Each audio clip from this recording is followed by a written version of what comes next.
ദൈവികമായ കുറച്ച് വഴികളുണ്ട്. അതിലൊന്നെന്താണെന്ന് വെച്ച് കഴിഞ്ഞാൽ എഫേസ്യസ് ലേഖനമാണ് 1:18 നമ്മൾ വായിച്ചത്. വിശുദ്ധർക്ക് അവകാശമായി അവിടുന്ന് വാഗ്ദാനം ചെയ്തിരിക്കുന്ന മഹത്വം, നിത്യമഹത്വത്തെക്കുറിച്ച് പറയുകയാണ്. ഈ നിത്യമഹത്വത്തിൻ്റെ സമൃദ്ധി മനസ്സിലാക്കുന്നതിന് എന്ത് ചെയ്യണം? ആന്തരിക നേത്രങ്ങൾ പ്രകാശിപ്പിക്കണം. ആന്തരിക നേത്രങ്ങളെ പ്രകാശിപ്പിക്കണം. അപ്പോഴെന്താ ഇന്ന് പറയാൻ കാര്യം? ഈ ആന്തരിക നേത്രങ്ങൾ മനസ്സിലാക്കുമ്പോഴാണ് ഈ സഹനവും ആന്തരിക നേത്രങ്ങളും തമ്മിൽ കുറേ ബന്ധമുണ്ട്. നമ്മുടെ ഈ സബ്ജക്റ്റ് എന്താ? ശരിക്കും പറഞ്ഞാൽ നമ്മുടെ സബ്ജക്റ്റ് എന്താണ്? അതായത് ഉടമ്പടി, അത് വാഗ്ദാനത്തിൻ്റെ പ്രാർത്ഥനയാണ്. വാഗ്ദാനം എന്താണ്? ദൈവത്തിൻ്റെ എല്ലാ ദാനങ്ങളും വാഗ്ദാനത്തിൻ്റെ രീതിയിലാണ് ബൈബിളിൽ നിക്ഷേപിച്ചിരിക്കുന്നത്. ഈ വാഗ്ദാനത്തെ നമ്മളെന്താ ചെയ്യണത്? ഉടമ്പടി വഴി പ്രാപിക്കുകയാണ് ചെയ്യണത്. അപ്പോൾ പ്രാപിക്കുമ്പോൾ എന്താ സംഭവിക്കണത്? ഈ വാഗ്ദാനം പ്രാപിക്കാൻ എന്ത് വേണം? വാഗ്ദാനം പ്രാപിക്കാൻ കുറച്ച് കഷ്ടപ്പാടുകൾ കൂടി വേണം. വിശ്വാസം വേണം. വാഗ്ദാനം പ്രാപിക്കാൻ വിശ്വാസം വേണം. പിന്നെന്ത് വേണം? പ്രത്യാശ വേണം, ദൈവസ്നേഹം വേണം. പക്ഷേ ഇത് മൂന്നും പോരെ, ഇച്ചിരി കഷ്ടപ്പാട് കൂടി വേണം. പിടിയോ? ഇത് വളരെ ശ്രദ്ധിച്ച് ഉടമ്പടിയുടെ വിദ്യാർത്ഥികളെ, ഉടമ്പടി എടുത്തിരിക്കുന്നവർ, ഉടമ്പടി പഠിക്കാനുള്ളവർ ശ്രദ്ധിക്കണം. അതായത് വാഗ്ദാന രൂപത്തിലാണ് ദൈവം എല്ലാം ബൈബിളിൽ നിക്ഷേപിച്ചിരിക്കുന്നത്. ഉടമ്പടിയിൽ നമ്മൾ ഉടമ്പടി എടുക്കുമ്പോൾ വാഗ്ദാനം പ്രാപിക്കുകയാണ് ചെയ്യണത്.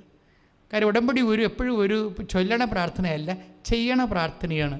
തന്നെയല്ല, ഉടമ്പടി ഒരു പദ്ധതി പ്രാർത്ഥനയാണ്. അതൊരു പദ്ധതിയാണ്, ദൈവികമായ പദ്ധതി.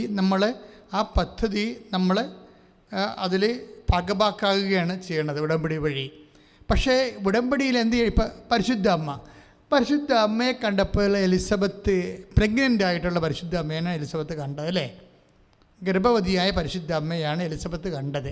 പക്ഷേ അമ്മയ്ക്ക് പോലും താൻ ഗർഭവതിയാണെന്ന് അറിയത്തില്ല, ഇല്ലേ? അമ്മ കടലാസൊക്കെ ഇട്ട് നോക്കിയിട്ടാണ് പോണത് എലിസബത്തിൻ്റെ വീട്ടിലേക്ക്. അല്ല, അമ്മയ്ക്ക് അറിയത്തില്ല അവർ പ്രഗ്നൻ്റ് ആണെന്നുള്ള കാര്യം.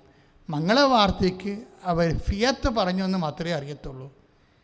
അപ്പൻ്റെ ഭാഗത്തുനിന്ന് എന്തൊരു നടപടിക്രമം ഉണ്ടായാലും അത് ഏറ്റെടുക്കാൻ ഏതറ്റം വരെ പോകാനും ഇതാ കർത്താവിൻ്റെ ദാസി, സെർവൻ്റെന്ന് പറഞ്ഞിട്ടാണ് അവർ ആ ഉടമ്പടി ചെയ്യണത്. ഒരു പക്ഷേ ഏറ്റവും നല്ല ഉടമ്പടി അതാണ്. അവർ സെർവൻ്റാണ് ഞാൻ എന്ന് പറഞ്ഞ് അമ്മ സമർപ്പണം ചെയ്യണതും ആ അപ്പൻ്റെ വാഗ്ദാനം, മംഗളവാർത്തയിലൂടെ നൽകുന്ന വലിയ വാഗ്ദാനമുണ്ട്. ഇത് പ്രാപിക്കാൻ വേണ്ടി ഞാനൊരു സെർവൻ്റാണെന്നാണ് അമ്മ പറഞ്ഞത്. അപ്പോൾ സെർവൻ്റ് ആകുന്നതിലൂടെയും ഉടമ്പടി പ്രാപിക്കാൻ പറ്റും. ഇത് താഴ്ന്നു വരണവരുടെ ദൈവഹിതം എങ്ങനെ സെർവൻ്റ് ആകുമ്പോൾ ചുമ്മാ സെർവൻ്റൊന്നും ആകാൻ പറ്റത്തില്ല. ചുമ്മാ സെർവൻ്റ് ആകുമ്പോൾ സ്വാഭാവികമായിട്ടും വാഗ്ദാനം, അമ്മയുടെ ഒരു മെത്തേഡ് അതാണ്. വാഗ്ദാനം പ്രാപിക്കാൻ ഞാൻ സെർവൻ്റ് ആയിക്കൊള്ളാമെന്നാണ് അമ്മ പറയണത്. ബൈബിളിലെ സെർവൻ്റ് എന്ന് പറഞ്ഞാൽ സഫറിങ് സെർവൻ്റാണ്, സഹനദാസിയാണ്. അപ്പം സഹനത്തിനൊരു കണ്ടൻ്റ് ഉണ്ട്. അപ്പൻ്റെ വാഗ്ദാനം പ്രാപിക്കാൻ, വചനത്തെ മാംസമാക്കി രക്ഷകനായ ലോകത്തേക്ക് നൽകാൻ ഞാൻ സഹനം ഏറ്റെടുത്തോളാമെന്ന് അമ്മ പറയും. അപ്പോഴങ്ങനെ പറയുന്ന സമയത്ത് വചനം മാംസമായി അമ്മ പ്രഗ്നൻ്റ് ആവും. പക്ഷെ അമ്മ എങ്ങനെയാണ് ഈ വാഗ്ദാനം പ്രാപിച്ചതിനെക്കുറിച്ച് എലിസബത്തിൻ്റെ വാക്കിൽ നിന്ന് നമുക്ക് മനസ്സിലാകണത്. അമ്മ എങ്ങനെയാണ് ഇപ്പോൾ ഉടമ്പടി എടുക്കുന്നവർ ശ്രദ്ധിക്കണം. അമ്മ എങ്ങനെയാണ് വാഗ്ദാനം പ്രാപിച്ചതെന്ന്, അമ്മ അപ്പനുമായിട്ട് ചെയ്തിട്ടുള്ള ഉടമ്പടി എങ്ങനെയാണ് അമ്മ ആ വാഗ്ദാനം പ്രാപിച്ചതെന്ന് നമുക്ക് അമ്മയുടെ വാക്കിൽ നിന്ന് കിട്ടത്തില്ല, എലിസബത്തിൻ്റെ വാക്കിൽ നിന്നാണ് കിട്ടണത്. എലിസബത്ത് പരിശുദ്ധാത്മാവിൽ നിറഞ്ഞ് പറയുന്നത് വിശുദ്ധ ലൂക്കാസ് വിശേഷം 1:45 അമ്മയ്ക്ക് എന്താണ് സംഭവിച്ചത്, അമ്മ എങ്ങനെയാണ് ഉടമ്പടി പ്രകാരം വാഗ്ദാനം പ്രാപിച്ചതെന്ന് എലിസബത്ത് പറയുന്നുണ്ട്. എന്താണ് എലിസബത്ത് പറയണത്? മേരി എന്ന് ഏറ്റു പറഞ്ഞേ, കർത്താവ് നിന്നോട് അരുളി ചെയ്ത കാര്യങ്ങൾ നിറവേറുമെന്ന് വിശ്വസിച്ച നീ ഭാഗ്യവതി. ഇതാണ് വിഷയം. അമ്മ ഈ ഉടമ്പടി പ്രകാരം എങ്ങനെയാണ് വാഗ്ദാനം പ്രാപിച്ചതെന്ന് വിശുദ്ധ ലൂക്കാസ് വിശുദ്ധ 1:45 പറയണത്. എങ്ങനെയാണ്? എലിസബത്ത് പരിശുദ്ധാത്മാവിനാൽ നിറഞ്ഞു പറഞ്ഞു. എന്താണ് എലിസബത്ത് പറഞ്ഞത്? അഥവാ എലിസബത്തിലൂടെ പരിശുദ്ധാത്മാവ് എന്താണ് പറഞ്ഞത്? മേരി എലിസബത്തിന് പരിശുദ്ധാത്മാവ് എന്താണ് എലിസബത്തിലൂടെ പറഞ്ഞത്? Mary, you are blessed. നീ എന്താണ്? ഭാഗ്യവതിയാണ്. എന്താണ്? ഈ ഉടമ്പടി ആണ് നമ്മളെ ഭാഗ്യമുള്ളവരാക്കണത്. അതാണ് പരിശുദ്ധാത്മാവ് പറയണത്. ഒരു വ്യക്തിയെ ഭാഗ്യമുള്ളതാക്കണത് ഉടമ്പടിയാണ്. എന്താണ്? നീ ഭാഗ്യവതിയാണ്. കാര്യം എന്താണ്?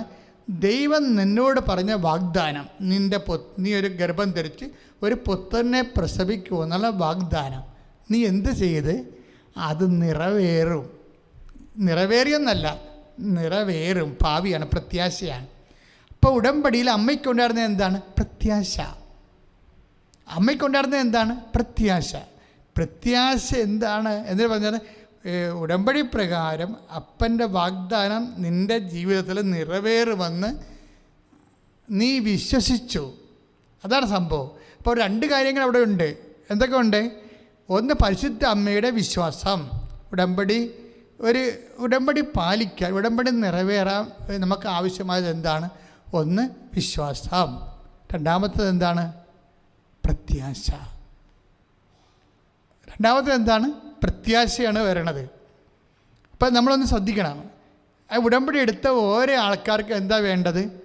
ഒന്ന്, പ്രത്യാശ. രണ്ടാമത്തേത് എന്താണ്? വിശ്വാസം.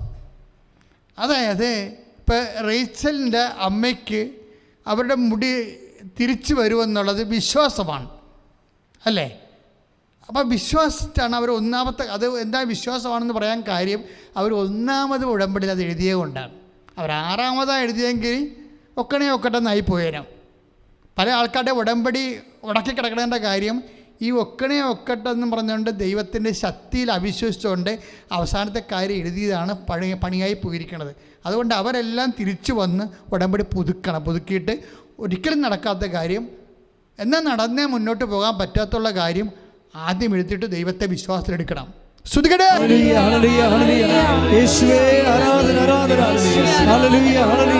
പരിശുദ്ധ അമ്മയ്ക്ക് 2 കാര്യങ്ങളാണ് ദൈവത്തിൻ്റെ വാഗ്ദാനത്തോട്, അതാണ് നിയോഗമെന്ന് പറയണത്, ഇല്ലേ? ഉടമ്പടിയുടെ നിയോഗം എന്താണ്? നീ ഗർഭം ധരിച്ച് ഒരു പുത്രനെ പ്രസവിക്കാം. അതാണ് നിയോഗം. ഉടമ്പടിയുടെ നിയോഗം. ആ നിയോഗത്തിന് ദൈവം ആവശ്യപ്പെടുന്നത് നിബന്ധന മറിയത്തിൻ്റെ പ്രത്യാശയാണെന്നുള്ളത് ദൈവം മാതാവിനോട് പറഞ്ഞിട്ടില്ല. പക്ഷെ പരിശുദ്ധാത്മാവ് പറഞ്ഞു. അവിടെയാണ് വിഷയം വന്നത്. ഉടമ്പടിക്ക് പരിശുദ്ധാത്മാവിന് ആവശ്യമാണ് നമുക്ക്. അല്ലാതെ ആലപ്പുഴ വരാൻ വണ്ടിക്കാശുണ്ടായാൽ മാത്രം വർക്കൗട്ട് ചെയ്യത്തില്ല. അതായത് മാതാവിൻ്റെ പ്രത്യുത്തരം എന്താണ്?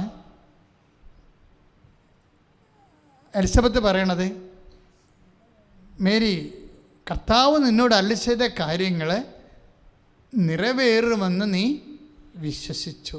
രണ്ടാമത്തെ എന്താണ്? നിറവേറുമെന്നാണ് വിശ്വസിച്ചത്. ഭാവി നടക്കാൻ പോണ കാര്യമാണ്. അതിനകത്ത് പ്രത്യാശയുണ്ട്. ഒരേ സമയം ഉടമ്പടിക്ക് നമുക്ക് വരുന്നിരിക്കുന്ന നിബന്ധന വിശ്വാസവും പ്രത്യാശയുമാണ്. ഈ വിശ്വാസവും പ്രത്യാശയും എന്ന് പറയുമ്പോൾ ഇപ്പോൾ എന്താണ് ചെയ്യണത്? ഇപ്പോൾ അവരുടെ പേരെന്നാ നമ്മൾ കണ്ടത്? ഷെർലി, അല്ലേ? ഷെർലി പട്ടിയൂർക്കാവിൽ എന്താ ചെയ്യണം? അവർ ഈ മകൻ 2ാം ഇൻ്റർവ്യൂവിന് പോകുമ്പോൾ ഉടമ്പടി ചെയ്തതിന് ശേഷം ഉടമ്പടി കാശ് രൂപ അവർ പോക്കറ്റിലിട്ട് കൊടുക്കും. എന്നിട്ടെന്താ പറയണത്? മകനെ, നീ 2ാമത്തെ കമ്പനി ഇൻ്റർവ്യൂവിൽ, സ്കൂളിൻ്റെ ഇൻ്റർവ്യൂവിൽ നീ ജയിക്കും. അതെന്താണ്? ഷെർലിയുടെ പ്രത്യാശയാണ്. വിശ്വാസമുണ്ട് അതിൻ്റെ അകത്ത്, അല്ലേ? എന്താ കാര്യം വെച്ച് കഴിഞ്ഞാൽ ഈ എപ്പോഴും പഴയ ഉടമ്പടി എല്ലാം ചെയ്യണത് ആദ്യം ഒരു സ്തംഭം നാട്ടും, പിന്നെ അവർ ഉടമ്പടി ചെയ്യും, പിന്നെ അവർ ഭക്ഷണം കഴിക്കും. ഇതെല്ലാം സ്ഥിരീകരണത്തിൻ്റെ ഒരു ഇതാണ്. മരിയൻ ഉടമ്പടി നമ്മൾ സ്തംഭം നാട്ടുന്നതിന് പകരം നമ്മളെ കൊടുക്കുന്നത് ഉടമ്പടി കാശുരുവാണ് കൊടുക്കുന്നത്. ഉടമ്പടി കാശുരു എന്ന് സ്തംഭം നാട്ടണം എന്താണ്? പഴയ നിയമത്തിൽ കല്ലെടുത്ത് വെക്കും. ഉടമ്പടി ചെയ്ത് കഴിഞ്ഞാൽ ഒരു കല്ലെടുത്ത് വെക്കും, ഒരു കരിങ്കല്ല്. എന്നിട്ട് അതിന്മേൽ ഉടമ്പടി തൈലം ഒഴിക്കും. അപ്പോഴാണ് അത് ഓർമ്മക്കല്ലാണ്, സ്മാരകശില. അപ്പോൾ ഈ സ്മാരകശിലയുടെ ഉടമ്പടിയിൽ നിന്ന് നമുക്ക് കുറേ സംഭവങ്ങൾ മരിയൻ ഉടമ്പടിയിലുണ്ട്. ഉടമ്പടി തൈലം ഒരു സ്മാരകശിലയാണ്. പിന്നെ ഉടമ്പടി പത്രിക, പിന്നെ ഉടമ്പടി കാശ്രൂപം, ഇങ്ങനെ കുറേ സ്മാരകശിലകളുണ്ട്. പക്ഷേ എന്താ സംഭവം, ഇതെല്ലാം ഈ ശില നാട്ടണം എന്തിനാണെന്ന് പഴയ നിയമത്തിൽ ഉടമ്പടി എടുക്കുന്നവർ ഞാൻ യഹോവയുടെ നാമത്തിൽ ചെയ്ത ഉടമ്പടിയുടെ ഓർമ്മയാണതെല്ലാം. അതുകൊണ്ട് ഞങ്ങൾ നിർബന്ധമായിട്ട് പറയും ഉടമ്പടി കാശ്രൂപം പോകരുത് എന്ന് പറയും. കാശ്രൂപം ആർക്കെങ്കിലും നഷ്ടപ്പെട്ടുണ്ടെങ്കിൽ, ഇൻ കേസ് അവർക്ക് കാര്യം അറിയാൻ പാടില്ലാതെ അല്ലെങ്കിൽ എങ്ങനെയെങ്കിലും പോയിട്ടുണ്ടെങ്കിൽ ഡാമേജ് ആയാൽ തിരിച്ചു കൊടുക്കും. കാര്യം അത് ഞങ്ങൾക്കറിയാം അതിൻ്റെ വില എന്താണെന്നറിയാം. അപ്പോൾ നിങ്ങൾക്കും അറിയണം. അതുപോലെ ഉടമ്പടി പ്രകാരമുള്ള ഓർമ്മ ആയിട്ടുള്ള തിരുവസ്തുക്കളാണ് അതെല്ലാം. അപ്പം അത് നിങ്ങളതുപോലെ തന്നെയാണ് കരുതേണ്ടത്. ചില ആൾക്കാർക്ക് കരുതൽ കൂടുതലാണ്. ഞാൻ ഉടമ്പടി കിട്ടിയിരിക്കുന്ന വസ്തു എന്താണെന്ന് ചിലർക്ക് വല്ലാണ്ട് അങ്ങോട്ട് അറിയാം. അവിടെയാണ് പ്രശ്നം. ചിലർക്ക് അറിയാം, ചിലർക്ക് വല്ലാണ്ടറിയാം എന്തെല്ലാമാണ് കിട്ടിയിരിക്കണമെന്ന്. ഏറ്റവും കൂടുതൽ കഷ്ടപ്പെടുന്നവർക്ക്, ഇതിനു വേണ്ടി ഇൻവെസ്റ്റ് ചെയ്യുന്നവർക്കാണ് ഏറ്റവും ക്വാളിറ്റി ആയിട്ടുള്ള സാക്ഷ്യങ്ങളുള്ളത്. കാര്യം നമ്മൾ ഉടമ്പടി നമ്മളെ പഠിപ്പിക്കുന്ന കുറേ പാഠങ്ങളുണ്ട്. ചില ആൾക്കാർ അടുത്ത ബസ് സ്റ്റോപ്പിൽ വന്ന് വെച്ചും പറയും ഞങ്ങൾക്ക് പോകണം എന്ന് പറഞ്ഞോട് വന്ന് ധൃതി ഉണ്ടാക്കും. അപ്പം ഞങ്ങൾ ചിലപ്പോൾ അടുത്ത 2 സ്റ്റോപ്പിൻ്റെ അപ്പുറത്തുള്ള ആൾക്കാരായിരിക്കും കൃപാസനത്തിന്. ഇപ്പം ഞങ്ങൾ എന്താ പറയണം അവരോട്, ദയവായിട്ട് ഇവിടുന്ന് മാറിത്തരാമെന്നേ പറയത്തുള്ളൂ. അല്ല നിങ്ങൾ ഉടമ്പടി എടുക്കണം ഒന്നും പറയത്തില്ല. കാര്യം ഇവരെ കൊണ്ട് ഉടമ്പടി എടുത്തിട്ട് ദൈവത്തിനൊന്നും നേടായില്ല ഞങ്ങൾക്കറിയാം. കാര്യം അവർക്ക് അതിനകത്ത് ഇൻവെസ്റ്റ് ചെയ്യാൻ അവിടെ ഒന്നുമില്ല. ഉടമ്പടിക്ക് ഇൻവെസ്റ്റ് ചെയ്യേണ്ടത് എന്താണ്? ഉടമ്പടിയിൽ ഇൻവെസ്റ്റ് ചെയ്യണം. ഇപ്പോൾ സാക്ഷി വിട്ടിട്ടുണ്ട്, ചേർത്തലയിലുള്ള സാക്ഷിയാണ്, ആലപ്പുഴത്തെ സാക്ഷിയാണ്. അതിടാൻ കാര്യം എന്ന് വെച്ച് കഴിഞ്ഞാൽ വർഗീസ് എന്ന ആളാണ് സാക്ഷ്യം പറഞ്ഞിരിക്കുന്നത്. എന്താണ് പ്രശ്നം വെച്ച് കഴിഞ്ഞാൽ 40 വർഷമായിട്ട് അദ്ദേഹത്തിന് വഴിയില്ല, പുറത്തേക്ക് പോകാൻ വഴിയില്ല. ഇതിൻ്റെ അകത്ത് വരുന്ന വിഷയം എന്ന് പറയണത് ഇദ്ദേഹത്തിൻ്റെ 9 വീട്ടുകാരും ഉണ്ട് അടുത്ത്. അവർ വെള്ളത്തിലൂടെയാണ് പോകുന്നത്. അപ്പം ഞാൻ ഓർത്തു ഒട്ടൊപ്പം വെള്ളത്തിലാണ് പോകുന്നത്. അപ്പോൾ എല്ലാ മാസവും തന്നെ ഇത് വിഷയമുണ്ട്. അതായത് തണ്ണീർമുക്കം കായലിൽ കൂടെ ഉപ്പ് വെള്ളം കയറി വരുമ്പോൾ ഇവിടെ വീടിൻ്റെ വക കയറും. തണ്ണീർമുക്കം കായലിലൂടെ അദ്ദേഹം അത് പ്രത്യേകം പറയുന്നുണ്ട്, തണ്ണീർമുക്കം കായലിലൂടെ ഉപ്പ് കയറി വരുമെന്ന്. ഉപ്പുവെള്ളം കയറി വരുമ്പോൾ അത് കായലും പൊങ്ങിയിട്ട് ഇവരുടെ വീട്ടുവഴികളിലൂടെയാണ് ഈ ഉപ്പ് വെള്ളം കയറുമ്പോൾ മുട്ടപ്പം വെള്ളം എന്നാണ് പറയണത്. എന്നിട്ട് എങ്ങനെ 12 മാസവും വെള്ളം, അല്ലാതെ വർഷകാലത്ത് മാത്രമല്ല, വർഷകാലത്തും വേനൽക്കാലത്തും വെള്ളം, 12 മാസവും വെള്ളം, 40 വർഷമായിട്ട് വഴിയില്ല. ഇത് ക്യാപിറ്റൽ പ്രശ്നമാണിത്.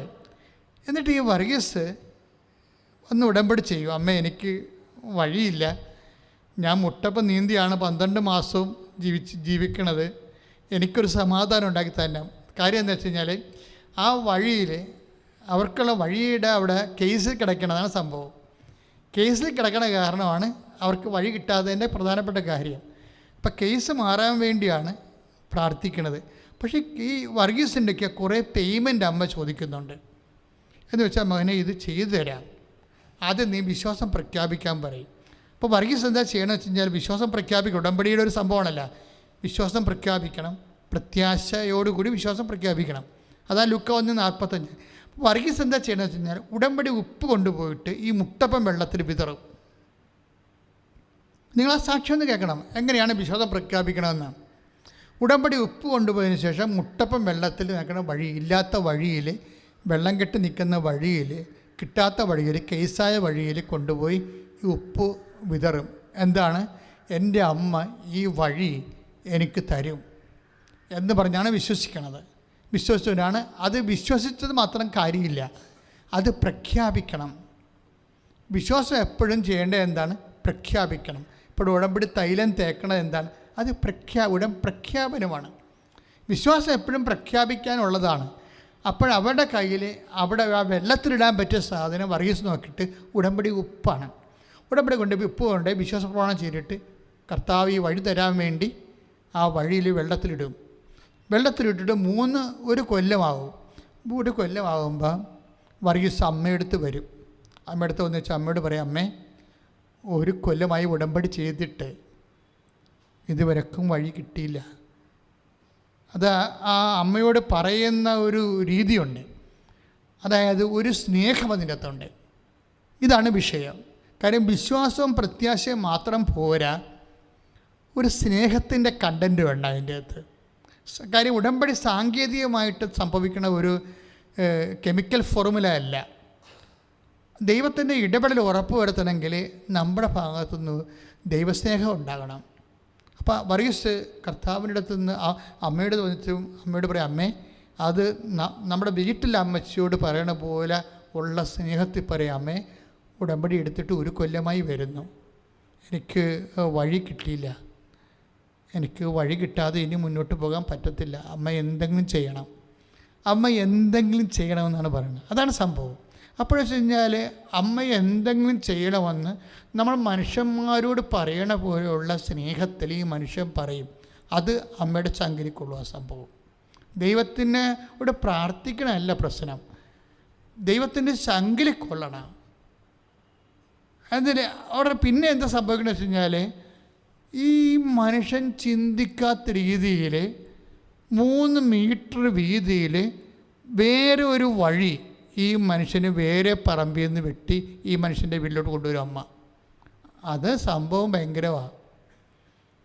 അത് പറയുമ്പോൾ അത് സാക്ഷിയെ എക്സ്പ്ലെയിൻ ചെയ്യുന്ന വ്യക്തി അവിടെ പറയുന്നുണ്ട്, ജോമളാണ് എക്സ്പ്ലെയിൻ ചെയ്യണത്. അവർ പറയുന്നുണ്ട്, അതായത് നിങ്ങൾ ഉള്ളതാണത്. എന്താണെന്ന് വെച്ചാൽ യോശുവ 3 പറയും, ഇതുവരെ